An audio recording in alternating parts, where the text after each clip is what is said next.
A bright blue light filled every corner of the Resilience as the modified radiation burst out from the communication array. The light passed through walls and doors as if they weren't there, touching every part of the ship. In the quarantine bay, the infected crew members stopped moving, their silver skin glowing brightly under the radiation. Power levels critical, Mai called out from her station. The ship's engines made a deep, groaning sound as they used the last of their energy. We have maybe 2 minutes before complete shutdown. Dr. Park and Sun watched their screens carefully, measuring how the virus responded to the radiation. It's working, Sun exclaimed. The virus is breaking down. Its structure is falling apart. Through the quarantine bay window, Captain Hannah Kim watched as the silver color began to fade from Sue's skin. One by one, the infected crew members collapsed to the floor as the virus lost its hold on them. But they were still breathing. They were alive. Jin, Captain Kim called into her radio.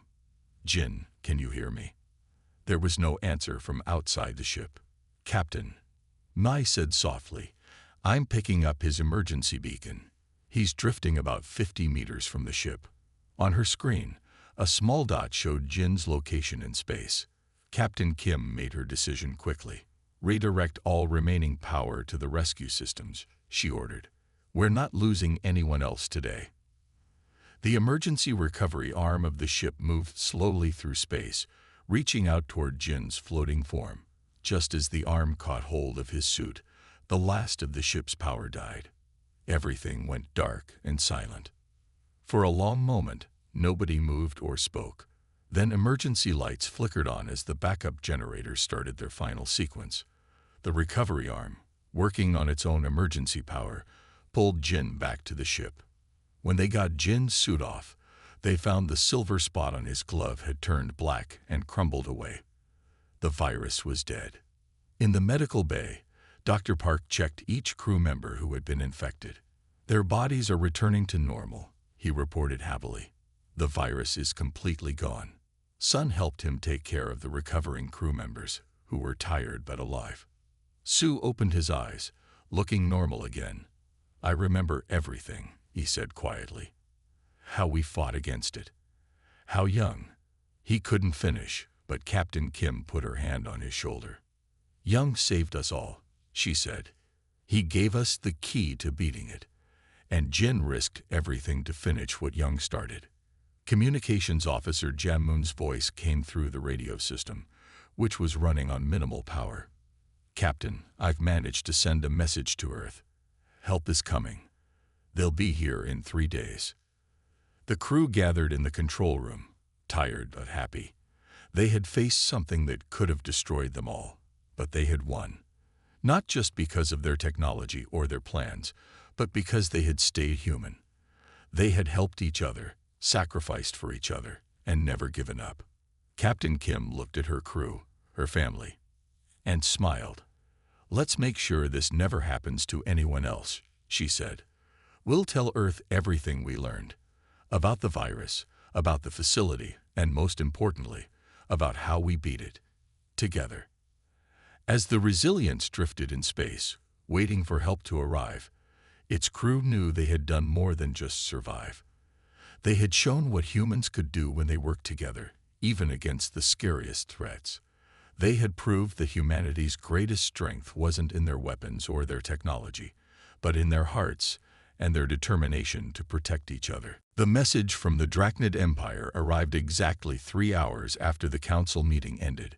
Harin Park, commander of the Earth Defense Fleet, watched it play on the main screen of her command center deep beneath the Pacific Ocean. The Drachnid Supreme Commander looked like a mix between a dragon and an insect.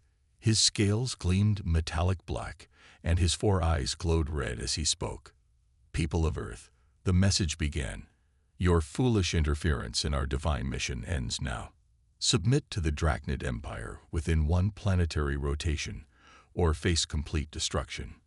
Your primitive fleet cannot hope to stand against our might. Harin touched a button, freezing the message. She looked around the vast command center, where hundreds of human operators sat calmly at their stations. None showed fear, none rushed to evacuate. Instead, they all waited for her orders with steady hands and clear eyes.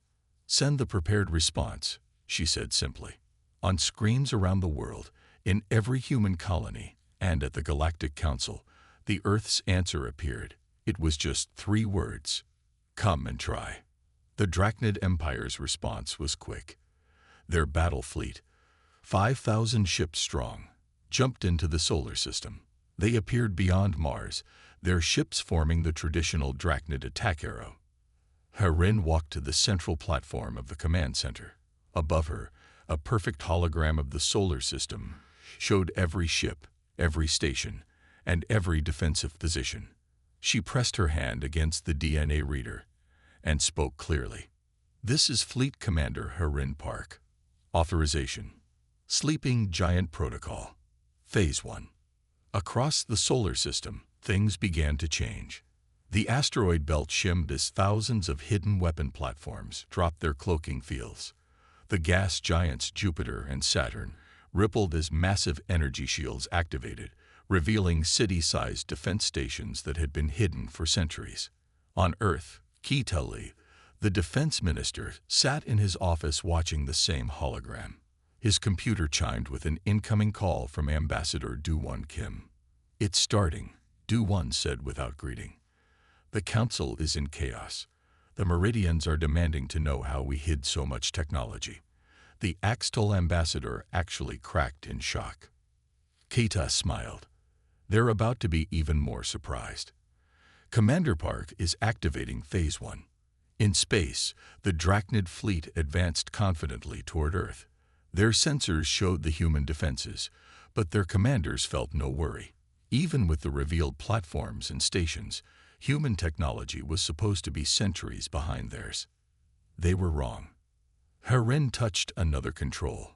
"All units, execute attack pattern Earth 7. Show them what humanity can really do." The space around the Drachnid fleet suddenly lit up with thousands of quantum tunnels. From each tunnel emerged ships that should not exist. Human vessels with technology that mixed and matched the best parts of every species' developments. Meridian shield technology combined with Axtol crystal focusing arrays. Nebulon gas phase engines modified with human innovations, and weapons that no species had ever seen before, because humans had invented them in secret. The Drachnid fleet's first reaction was to laugh. Their second was to panic. Harin watched as the first wave of human ships engaged the enemy. The Drachnids fired their strongest weapons, expecting an easy victory. Instead, their energy beams passed harmlessly through human shields based on technology they couldn't understand. "Send the second message," Harin ordered. Across every Drachnid ship, screens activated. The face that appeared was Kitali's. "We tried to warn everyone," he said calmly. "We showed the evidence. We asked for peaceful solutions.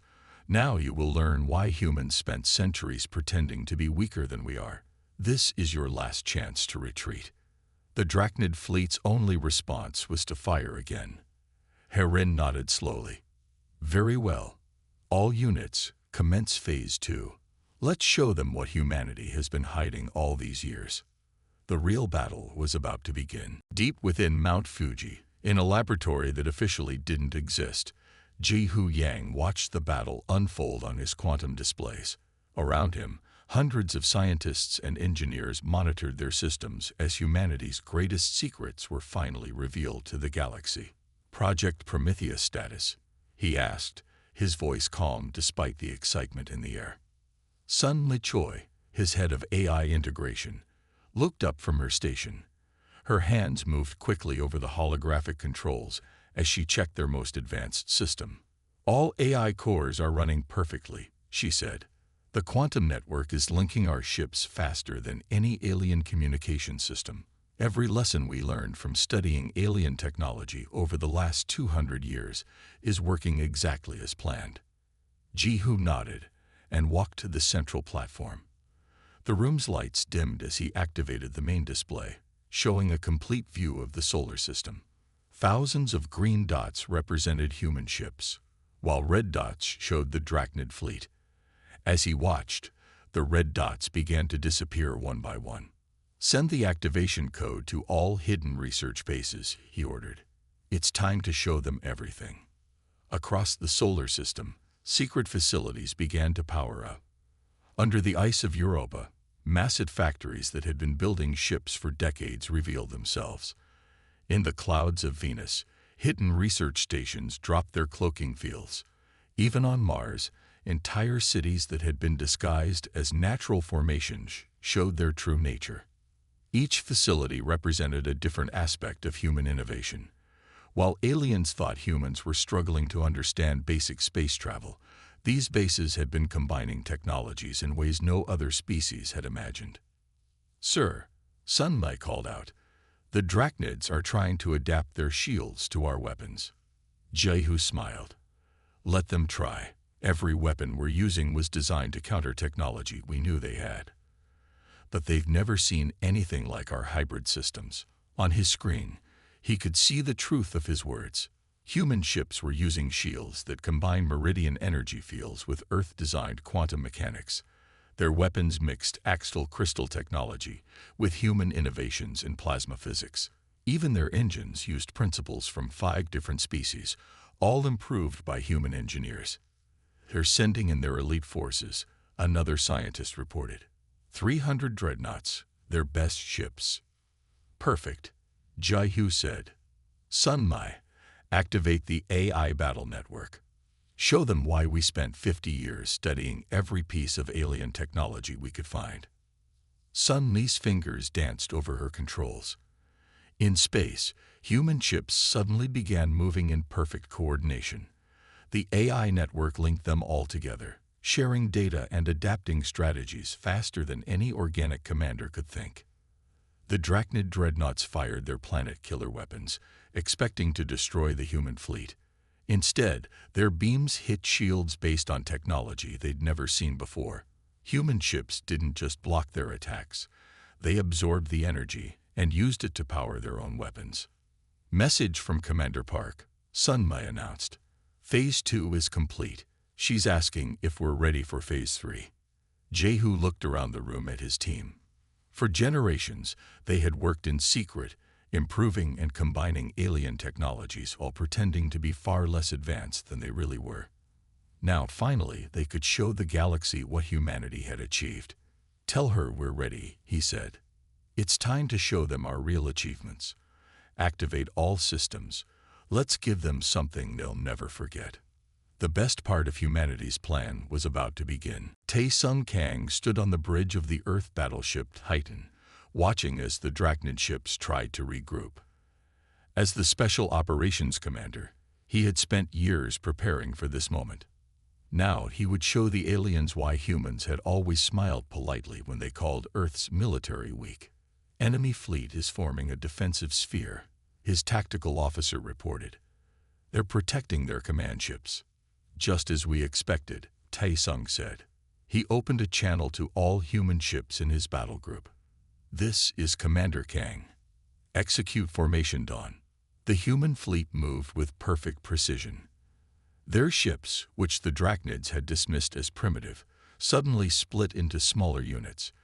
Each unit contained 5 ships that locked together, forming star-shaped battle groups that the aliens had never seen before. On the main screen, Tae-Sung could see the Drachnid commanders frantically trying to understand what they were seeing.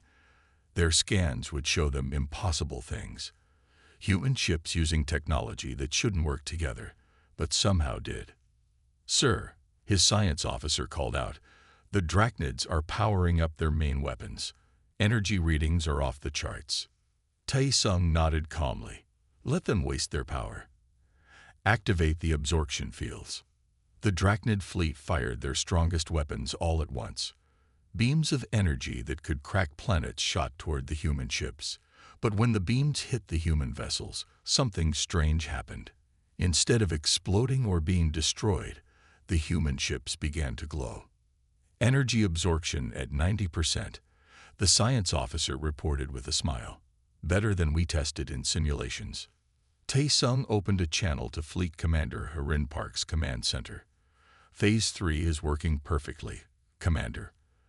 The Drachnids just gave us enough power to demonstrate our new weapons. Heren's voice came back clear and confident. Excellent. Show them what humanity can really do, Commander Kang. Taesung turned to his weapons officer. Target their command ships. Use the absorbed energy. Show them why we let them think we were weak for so long. The human battle groups began to spin, the absorbed energy flowing between their connected ships. The Drachnids watched in horror as their own weapon energy was transformed and focused through human technology they had never seen before. When the human ships fired back, their weapons weren't just powerful, they were impossible by the standards of any known science. Beams that bent around shields, missiles that existed in multiple places at once, and energy fields that simply ignored the laws of physics as the Drachnids understood them. Sir, his tactical officer reported, the enemy fleet is breaking formation. 3 of their command ships are destroyed. 2 more are trying to retreat. Taesung watched as the mighty Drachnid fleet began to fall apart. Their ships, which had seemed so powerful just hours ago, now looked slow and outdated compared to human vessels. Every tactic they tried was countered before they could complete it. Every weapon they fired was either absorbed or avoided completely. Message from their flagship, the communications officer announced. They're asking how this is possible. They want to know where we got such advanced technology. Taesung smiled and opened a channel to the Drachnid flagship. We didn't get it from anywhere. We built it ourselves, piece by piece, year by year. While you were busy conquering peaceful worlds, we were learning, improving, and preparing. And now, you're about to learn why humans spent so long pretending to be less than we are. The real demonstration of human power was just beginning. Intelligence Director Yi-Jin Ryu sat in her office deep beneath Seoul, watching screens that showed every human trade ship across the galaxy. These vessels, which other species had always seen as simple merchant craft, were now revealing their true nature. Display the Andromeda network, she commanded. The main screen lit up with hundreds of green dots, each representing a human ship that had been gathering information for decades. Ambassador Do-Won Kim's face appeared on another screen. The Galactic Council is demanding answers, he said. They want to know how we hid everything for so long. Yi-Jin smiled. Then it's time to show them. Activate the data streams from all our trade ships. Across the galaxy, every human merchant vessel, science station, and diplomatic outpost began broadcasting information. The data showed the truth. Every peaceful human mission had been carefully planned to learn about alien technology and gather intelligence. The simple merchant ship that had visited the Meridian homeworld 50 years ago. It had mapped their entire defense network.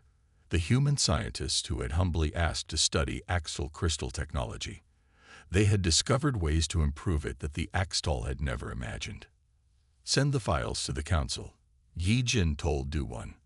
Show them how we use their own arrogance against them. In the council chamber, the alien representatives watched in growing shock as the truth was revealed. Every screen showed evidence of humanity's patient, careful planning. The humans had never built huge warships because they had learned something better, how to make smaller ships that could join together into larger ones. They had never developed exotic weapons because they had found ways to turn their enemies' own energy against them. Ji-Hu Yang, the lead scientist, joined the video call. Director Ryu, the Drachnids are trying to access our database. Should we let them? Yes, Yi-Jin said. Let them see everything. Let them understand what they're really fighting against. The Drachnid Empire had expected to find a young, weak species. Instead, they discovered that humans had spent centuries creating a vast network of intelligence gathering. Every trade deal had been a chance to study alien technology. Every diplomatic mission had mapped potential targets and defense systems. We're receiving messages from 17 different species, Do-Won reported. They all want to know why we didn't tell them what we were doing. Yi-Jin looked at the galaxy map, where human ships were now revealing their true capabilities across hundreds of star systems. Tell them the truth. We didn't do this to conquer or control. We did it to protect. Not just Earth, but every species that wants to live in peace. On her screens, she could see the Drachnid fleet falling back, finally understanding what they were facing. They had thought they were attacking a primitive species. Instead, they had attacked a civilization that had spent generations preparing for this exact moment. Director Jai-Hu said, "Commander Park is asking if we should proceed with the final phase of our plan." Yi Jin nodded slowly. "Yes, it's time to show them that humanity's greatest strength isn't our weapons or our technology. It's our ability to think ahead, to plan, and to work together for a greater purpose." The next phase would show the galaxy why humans had always been more dangerous than anyone had guessed. Fleet Commander Harin Park stood at her command station as the final phase began. The massive screens around her showed hundreds of quantum portals opening across space. Through each portal came more human ships, revealing the true size of Earth's fleet.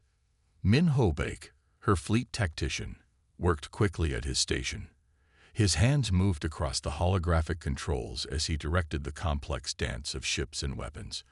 "The AI battle network is running at full capacity," he reported. "Every ship is connected and ready." "Show them what we can really do," Harin ordered. "Activate all quantum systems." Across the solar system, human ships began to change. Their hulls shifted and transformed, showing technology that no other species had even dreamed of. Ships split apart and reformed into new shapes. Others linked together into massive battle stations. Some simply vanished from normal space, reappearing behind enemy lines. In the Drachnid fleet, panic spread quickly. Their commanders watched as human vessels did things that should have been impossible. The quantum-entangled communication system meant human ships could talk to each other instantly, no matter how far apart they were.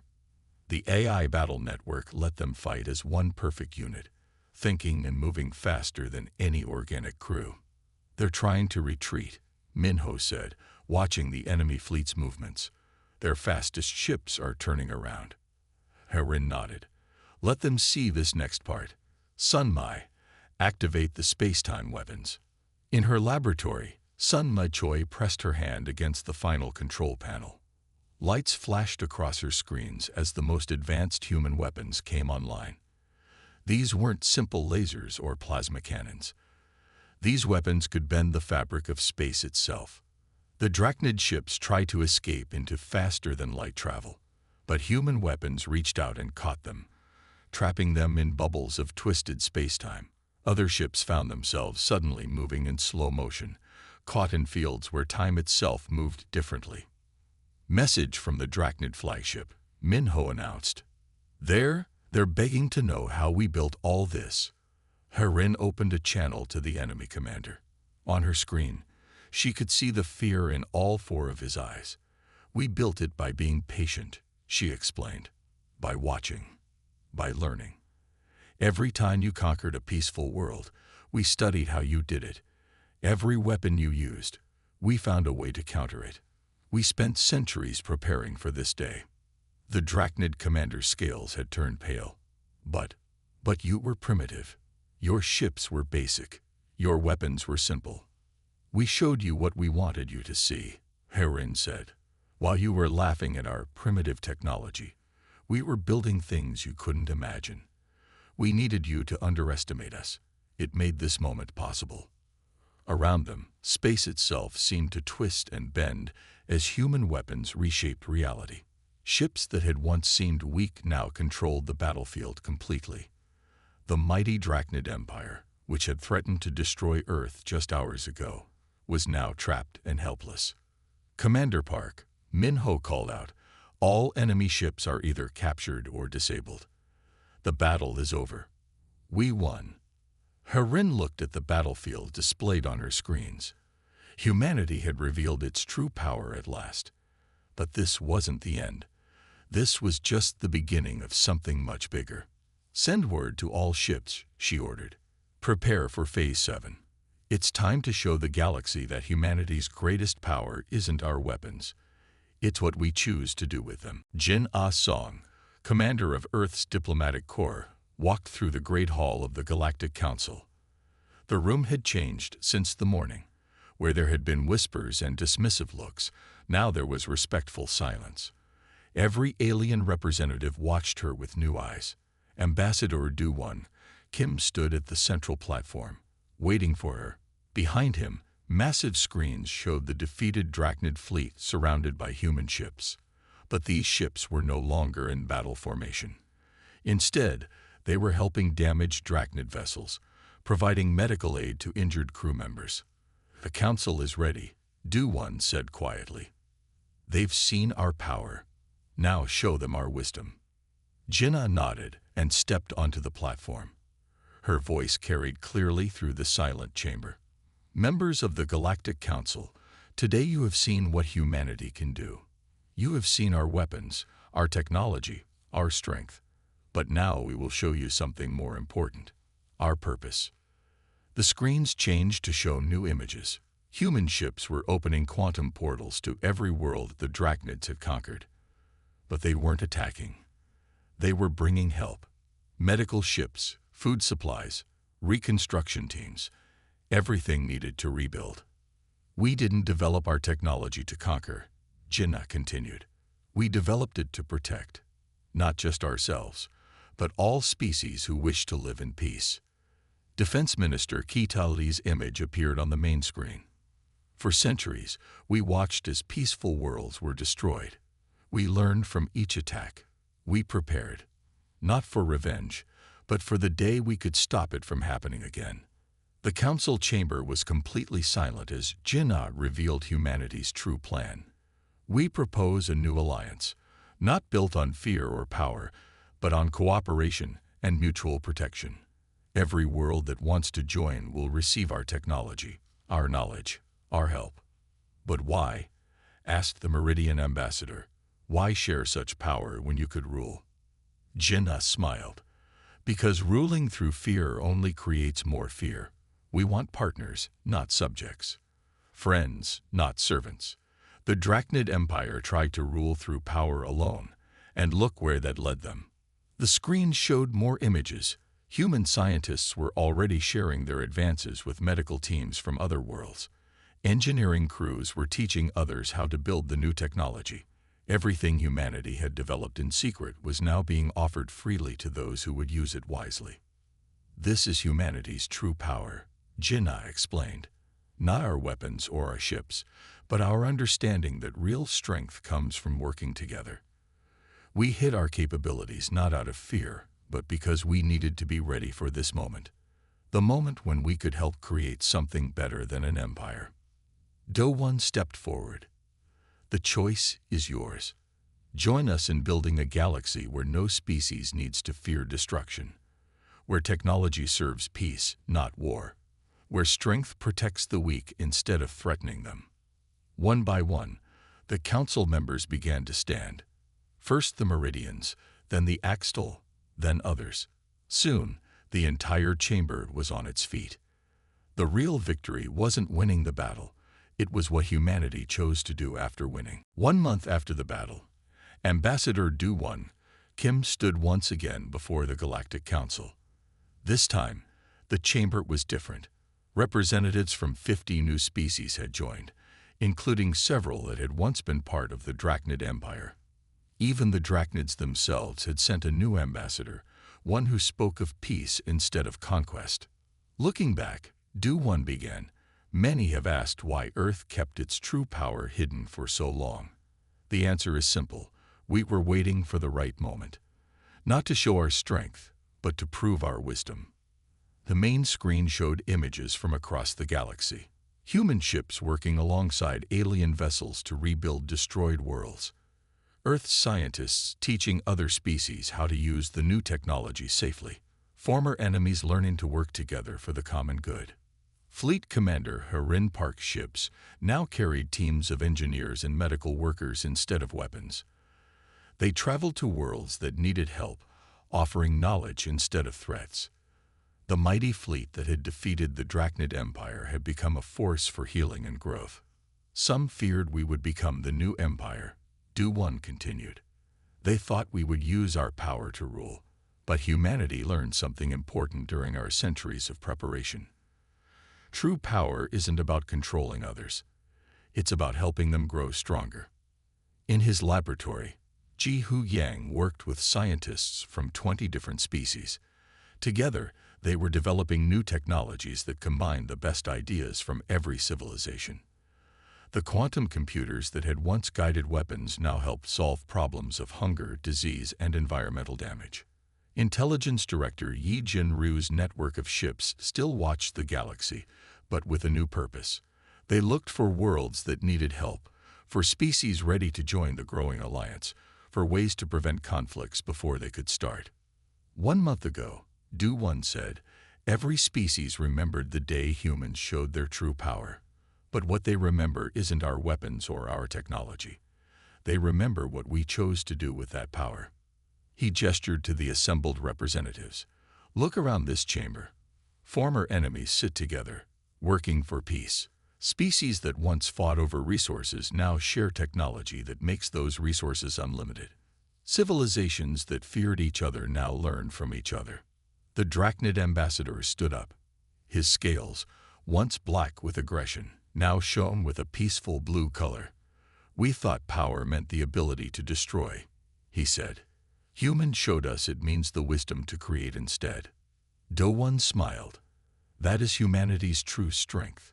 Not our hidden fleets or advanced weapons. Not our secret technologies or clever plans. Our real power is understanding that every species grows stronger when we work together. That the greatest victory isn't defeating an enemy, but turning them into a friend. The chamber erupted in applause. Above them, the Great Seal of the Galactic Council had changed. Where it once showed a single star representing central authority, it now showed a ring of stars, all shining together, just as humanity had planned all along. They had waited centuries, hidden their strength, and prepared for the perfect moment, not to prove they were the strongest, but to show that true power means having the wisdom to use strength wisely. And that was a lesson worth waiting for.